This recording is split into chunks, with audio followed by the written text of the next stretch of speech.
अस्सलाम वालेकुम everyone, welcome back to my YouTube channel. I hope आप सब खैरियत से होंगे। आज के वीडियो लेक्चर में हम पढ़ने वाले हैं जॉन डन की एक फेमस पोइम अ वेलेडिक्ट फॉरबिडिंग मॉर्निंग। स्टूडेंट्स, ये पोइम लिखी गई थी 1611 में और पब्लिश की गई थी 1633 के अंदर पॉस्थ्यूमसली। पॉस्थ्यूमसली मीन्स जॉन डन की डेथ के बाद। It is a metaphysical poem. इसके अंदर टोटल 36 लाइन्स हैं जिनको डिवाइड किया गया है 9 स्टैंजास के अंदर, और 9 स्टैंजास के अंदर डिवाइड किया गया मीन्स 9 क्वाट्रेंट्स के अंदर डिवाइड किया गया, और हर स्टैंजा के अंदर 4 लाइन्स हैं। इसकी राइमिंग स्कीम की अगर बात करें तो इसकी राइमिंग स्कीम है ए बी। थीम्स की बात करें तो इस पोइम के थीम्स में सेपरेशन और स्पिरिचुअल लव आते हैं। Basically valediction of forbidding mourning means, valediction को यहाँ पर समझ लेते हैं। फॉरबिडिक्शन का मतलब है फेयरवेल स्पीच। जब आप कहीं जा रहे होते हैं या आप कहीं पे रवाना हो रहे होते हैं तो आप एक अलविदाई तकरीर करते हैं, तो उसको हम कहते हैं वैलिडिक्शन। इस पोइम के अंदर पोइट जो है वो सफ़र पर रवाना होने से पहले अपनी बिलवर्ड वाइफ को समझाता है। बेसिकली पोइम जॉन डन ने अपनी वाइफ एन मोर के लिए लिखी है। स्टूडेंट्स, पोइट अपनी वाइफ को कहते हैं कि तुम रो मत, ठीक है। हमारी मोहब्बत स्पिरिचुअल है ना कि फिज़िकल। दूर होना, एक दूसरे से दूर होना इसको मुतासिर नहीं कर सकता।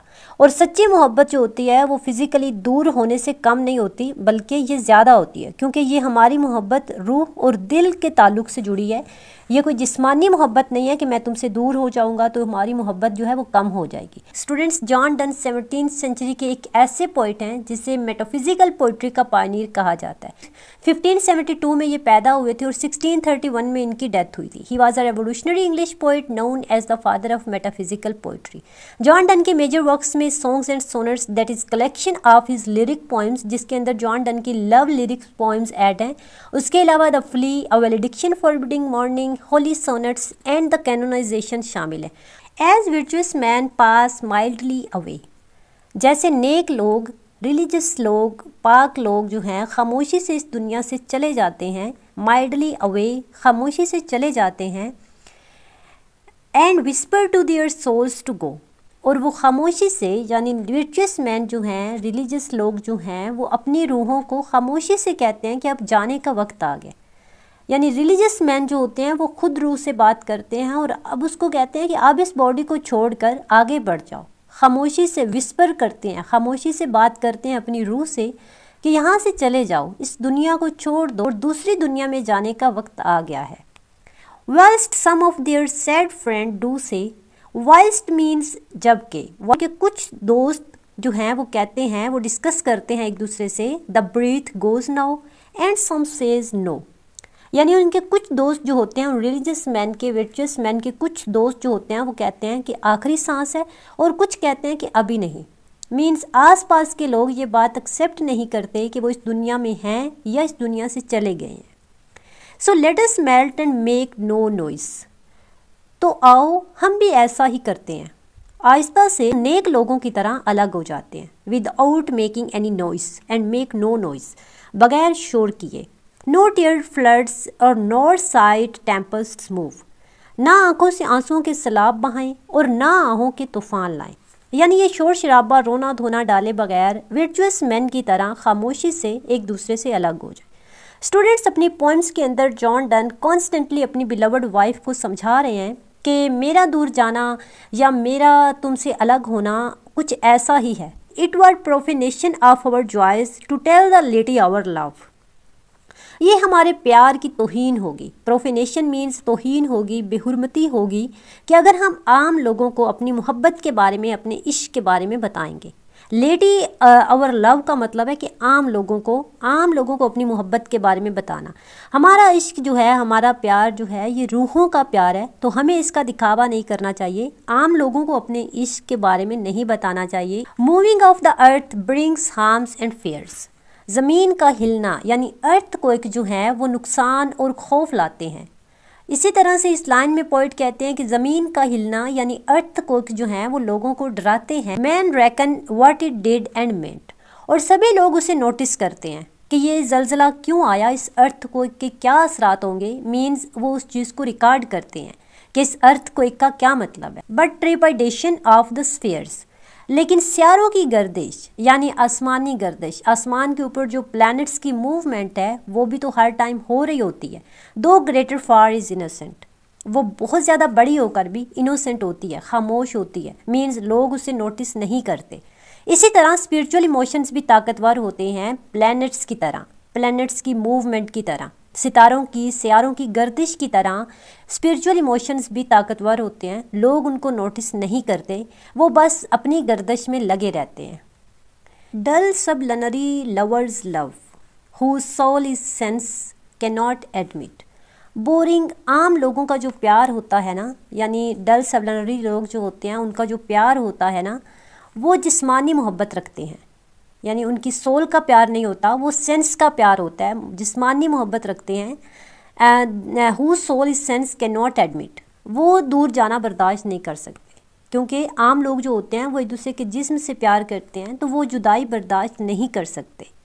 Absence because cannot admit absence because it doth remove, वो जुदाई को बर्दाश्त नहीं कर सकते क्योंकि वो जुदाई उनकी मोहब्बत को कमज़ोर कर देती है। बिकॉज इट डोथ रिमूव कर देती है, कमज़ोर कर देती है। दोज थिंग्स विच इट, उन तमाम चीज़ों को जिन चीज़ों पर उनका इश्क कायम होता है।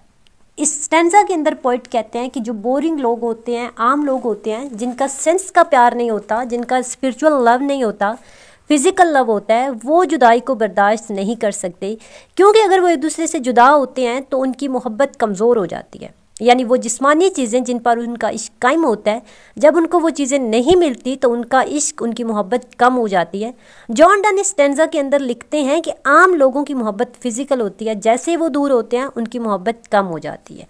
But we by a love so much refined, लेकिन हमारा प्यार बहुत ही पाक है, बहुत ही खूबसूरत है, रिफाइंड है। That's our selves know not what it is, कि हम खुद भी नहीं जानते कि ये सब क्या है। Inter assured of the mind, careless eyes, lips and hands to miss, हम ज़हनी तौर पर एक दूसरे पर मुकम्मल यकीन रखते हैं। Inter assured of the mind, हम ज़हनी तौर पर एक दूसरे पर मुकम्मल यकीन रखते हैं, हमारी स्पिरिचुअल लव है, हमें परवाह नहीं है, हम केयरलेस हैं आइज़ के, होंठों के और हाथों के लम्स से। हमें नहीं पता कि इनको टच करना, इनको मिस करना कैसा होता है। हम एक दूसरे की बॉडी को मिस नहीं करते, बल्कि हम सोल्स को मिस करते हैं। Our two souls therefore which are one, और इसी वजह से हमारी दो रूहें इसलिए एक ही हैं, क्योंकि हम रूह से प्यार करते हैं। दो I must go endure not yet, अगरचे मुझे जाना है लेकिन मेरा जाना हमारे प्यार को ब्रीच नहीं करेगा। A breach but N expansion, यानी मेरे जाने से हमारी दो रूहें जो हैं वो एक हैं, तो इसलिए मेरा जाना हमारी मोहब्बत को ब्रीच नहीं करेगा, तोड़ेगा नहीं, ब्रेक नहीं करेगा। बट एन एक्सपेंशन, बल्कि हमारा प्यार बढ़ाएगा। Like gold to airy thinness beat, जैसे सोने को, गोल्ड को जितना ज़्यादा हैमर से पीटा जाता है, जितना ज़्यादा मारा जाता है, वो उतना फैल जाता है। यहाँ पर गोल्ड को स्पिरिचुअल लव कहा है। तो पोएट कहते हैं कि हमारी रूहें जो हैं वो एक हैं, अगरचे मुझे जाना है लेकिन मेरा जाना हमारे प्यार को ब्रेक नहीं कर सकता, ब्रीच नहीं कर सकता। मेरे जाने से हमारी मोहब्बत और ज़्यादा बढ़ेगी। जैसे सोना जो है, गोल्ड जो है, वो मारने के बाद, पीटने के बाद ज़्यादा फैल जाता है। If they be two they are two so, अगर हमारी यानी हम दोनों की सोल्स जो हैं वो एक नहीं हैं, दो अलग अलग सोल्स हैं, as if twin compasses are two, तो भी वो जुड़वा कंपास की तरह हैं, कंपास की तरह जुड़ी हुई हैं, वो दोनों उस कंपास की तरह हमेशा साथ रहेंगी। अगर हमारी पोएट यहाँ पर कहते हैं इस स्टैंजा के अंदर कि हमारी रूहें एक नहीं हुई हैं, दो अलग अलग सोल्स हैं, तो भी वो एक जुड़वा कंपास की तरह हैं जो हमेशा से जुड़े रहते हैं, हमेशा से साथ रहते हैं। Thy soul the fixed foot makes no show, तुम्हारी सोल जो है वो कंपास के उस फिक्स फीट की तरह है जो मूव नहीं करता। मेक्स नो शो, जो मूव नहीं करता। To move but doth if the other do, लेकिन अगर दूसरी मूव करती है तो वो दूसरे के साथ घूमती है। जॉन डन ने अपनी बिलवड को कंपास की फीट की तरह सेंटर कहा है। वो कहते हैं कि तुम्हारी और मेरी रूह अगर एक नहीं है तो फिर भी ये कंपास की तरह एक दूसरे के साथ जुड़ी है। बट कहते हैं कि तुम्हारी सोल जो है वो कंपास के उस फिक्स फीट की तरह है जो मूव नहीं करती, लेकिन अगर मूव करती भी है तो दूसरे के साथ घूमती है, खुद से नहीं घूमती।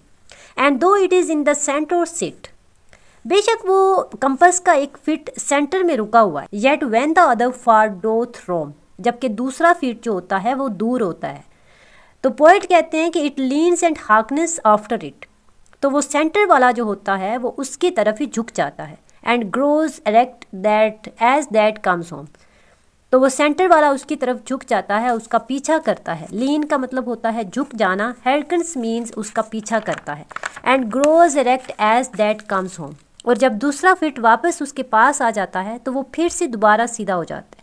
जॉन डन अपनी बिलवड को समझा रहे हैं कि मेरे दूर जाने से तुम्हारा दिल भी उसी फिट की तरह मेरे लिए मेरी तरफ झुका रहेगा, बिल्कुल स्ट्रेट रहेगा मेरी तरफ। Such wilt thou be to me who must, बिल्कुल ऐसे ही तुम मेरे लिए होगी जिसे जाना है। विल्ट का मतलब यहाँ पर है विल, कि तुम भी मेरी तरह ऐसे ही मेरे लिए होगी जिसे जाना है। Like the other foot obliquely run, जैसे कंपस का दूसरा पांव तिरछा घूमता है। ओब्लिक्यूली का मतलब है तिरछा। Thy firmness makes my circle just, तुम्हारा फर्म रहना, तुम्हारा इस्तकामत रखना मेरे दायरे को दुरुस्त करता है। यानी अगर तुम फर्म रहोगी, तुम उसी जगह पर रहोगी जहाँ पर मैं तुम्हें छोड़कर आगे पीछे हो रहा हूँगा, तो तभी हमारा दायरा जो है वो दुरुस्त रहेगा। And makes me end where I begin, और मुझे वहीं आने पर मजबूर करेगा जहाँ से मैं रवाना हुआ था। जॉन डन अपने बिलवड को फर्म रहने पर मादा करते हैं और कहते हैं कि अगर तुम फर्म रहोगी तो हमारा दायरा तभी कंप्लीट रहेगा। ये थी जॉन डन की poem a valediction of forbidding mourning. I hope आपको ये पोइम अच्छे से समझ आई होगी। अगर कहीं से कोई पॉइंट, कोई लाइन आपको समझ नहीं आती तो आप कमेंट सेक्शन में पूछ सकते हैं।